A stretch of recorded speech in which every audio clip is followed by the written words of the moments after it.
আবু হুরায়রার মতো আলেমকে পেয়ে মানুষ পাগল হয়ে যেত। আপনি আমাদের হাদিস শোনান। এখন কেউ হাদিস শুনতে চায় না। সেই নিয়ামত তাদেরকে দেখানো হবে, দেখি আনন্দিত চিত্ত একবারে পাগল হয়ে যাবে। এত নেকি, এত সওয়াব তার জন্য অপেক্ষা করছে, শুধু আল্লাহর একটা হুকুমের অপেক্ষা। এবার বলা হবে, বলো তুমি দুনিয়াতে কি করেছিলে। এবার ডাকা হবে দানশীল মুমিনদেরকে, দাতাদেরকে।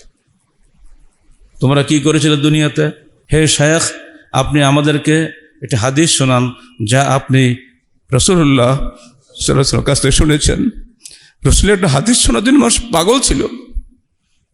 আবু হুরায়রার মতন বিশ্বস্ত ব্যক্তিকে পেয়ে তারা পাগল হয়ে গেছে। আপনি আমাদেরকে হাদিস শোনান। আজকে আলেমদের দেখলে ঘৃণা করা হয়, রাজনৈতিক নেতাকে দেখলে মিছিল করা হয়। আর সে যুগে আবু হুরায়রার মতো আলেমকে পেয়ে মানুষ পাগল হয়ে যেত। আপনি আমাদের হাদিস শোনান। এখন কেউ হাদিস শুনতে চায় না।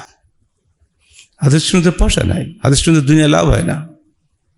আমি শুনেছি আমার রাসূলের কাছে এই হাদিসটি, এই যে তিনি বলেছেন কিয়ামতের দিন যখন মানুষের হিসাব করা হবে, চূড়ান্ত বিচার করা হবে, তখন প্রথমে ডাকা হবে শহীদদেরকে। অতঃপর শহীদের যে নিয়ামত জান্নাতে তারা লাভ করবে, সেই নিয়ামত তাদেরকে দেখানো হবে, দেখি আনন্দিত চিত্ত একবারে পাগল হয়ে যাবে। এত নেকি, এত সওয়াব তার জন্য অপেক্ষা করছে, শুধু আল্লাহর একটা হুকুমের অপেক্ষা। এবার বলা হবে, বলো তুমি দুনিয়াতে কি করেছিলে। তখন শহীদ বলবে, কাতালতু ফীকা, আমি আপনার জন্য লড়াই করেছিলাম, কিতাল করেছিলাম, যুদ্ধ করেছিলাম। ফাস্তুশহিদতু, অতঃপর আমি শহীদ হয়ে গেছি। তখন আল্লাহ পাক বলবেন, কাযাবতা, তুই মিথ্যা বলছো। কাতালতা লিইউকালু আন্নাকা জারি, তুমি যুদ্ধ করেছিলে এই জন্য যেন তোমাকে বলা হয় একজন দুঃসাহসী বীর।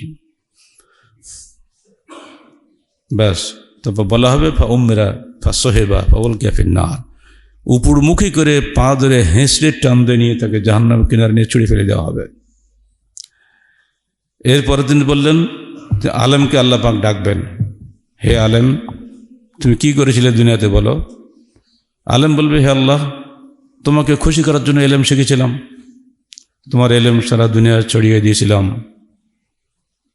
কোরআন শিখেছিলাম, কোরআন শিখিয়েছিলাম, আমি ভালো কারি ছিলাম, সুন্দর কেরাত পড়তাম, সবাই খুশি হতো, শুধু তোমার সন্তুষ্টির জন্য। আল্লাহ পাক বলবেন, কাযাবতা, তুই মিথ্যা বলছো, তোর অন্তরের খবর আমি রাখতাম। জনগণ রাখতো না, তোমার বেতন বাড়িয়ে দিত, কিন্তু আমি রাখতাম তুমি কেন সুন্দরকে কেরাত পড়ো। অতএব হবে না, যাও। আগের মতো অবস্থা এরও হবে। এবার ডাকা হবে দানশীল মুমিনদেরকে, দাতাদেরকে। তোমরা কি করেছিলে দুনিয়াতে? তারা বলবে, হে আল্লাহ, তুমি আমাদেরকে মাল দিয়েছিলে, সে মাল আমরা তোমার পথে ব্যয় করেছিলাম যাতে তোমার দ্বীনের শক্তি বৃদ্ধি পায়। আল্লাহ বলবেন, কাযাবতা, তুমিও মিথ্যা বলছো, তুমি মাল ব্যয় করেছিলে এই জন্য যাতে মানুষ তোমাকে বলে জওয়াদ, তুমি একজন দানবীর।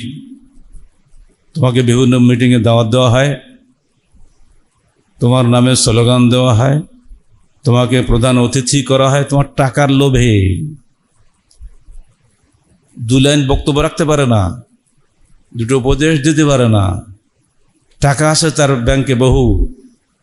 মাদ্রাসার সভাপতি ভালো করে জানেন, আনতে বলে টাকা পাওয়া যাবে, যত প্রশংসা করা যাবে তত টাকার অঙ্ক বাড়বে। সেটাই হচ্ছে আজকাল।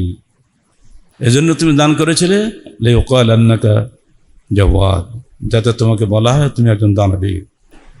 ফাউম্মিরা বিহি ফাসহিবা ফাউলকিয়া ফিন্নার, অথবা তার ব্যাপারে নির্দেশ দেওয়া হবে, অথবা তাকে উপর করে ফেলে ঘেঁষতে ঘেঁষতে টেনে নিয়ে যাওয়া হবে, অথবা জাহান্নামে নিক্ষেপ করা হবে। আবু হুরায়রা রাদিয়াল্লাহু আনহু এই হাদিসটা শুনিয়েছেন 1500 বছর আগে ফিলিস্তিনের এই তাবির কাছে। আজকে সৌভাগ্য আমাদের হলো সেই হাদিসটা আজকে আপনাদের সামনে শুনিয়ে দিলাম। এখান থেকে উপদেশ গ্রহণ করলে আমরা নিজেদেরকে কিয়ামতের এই কঠিন আযাব থেকে বাঁচাতে পারবো, যাতে আমাদের আমলে রিয়া না থাকে, শ্রুতি না থাকে। এই বিষয়টি খেয়াল করতে হয় বেশি। আহলে হাদিস আন্দোলন বাংলাদেশ।